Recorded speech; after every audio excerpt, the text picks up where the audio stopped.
விவசாயம் பண்ணுறவங்களுக்கு தெரியும் இது பற்றி என்னன்னு சொல்லிட்டு. ஆமாங்க. இதுதான் வந்து தானிய கிடங்குன்னு சொல்லுவாங்க. எல்லார் கிராமத்தில் ஒவ்வொருத்தங்க வீட்லேயும் இது இருக்குங்க. இது ஒரு சில ஏரியாவில் வந்து குளுமைன்னு சொல்லுவாங்க, ஒரு சில ஏரியாவில் குருதுன்னு சொல்லுவாங்க, ஒரு சில ஏரியாவில் தானிய கிடங்குன்னு சொல்லுவாங்கங்க. இது எதுக்காக பயன்படுத்துகிறாங்கன்னு பார்த்தீங்கன்னா, அந்த காலத்துலலாம் வந்து சரியான வீடு இருக்காது. மண் வீடு, கூரை வீடு அப்படி தான் இருக்கும். அப்படின்றப்ப வயலில் விளையிற விளைச்சல் வந்து வீட்டில் வச்சா மழை தண்ணியில் நனைஞ்சு போயிருன்றக்காக இது வந்து கிராமத்து ஆளுகளாக உருவாக்கப்பட்டு இதில் கொட்டி அப்படியே கெட்டு போகாமல் வச்சுருப்பாங்க.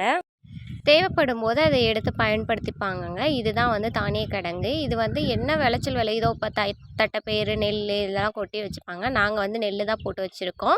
இது போட்டு இதுக்கு ஒரு மூடி இருக்கும். அந்த மூடி வந்து மண்ணால் பூசணும்னு சொல்லுவாங்க. அது பூசாதனால சாக்கு போட்டு இந்த கூடாரத்தை தூக்கி வச்சிடலாங்க. இந்த கூடாரம் தூக்குறதுக்கு ஒரு 4, 5 பேராவது தேவைப்படும்.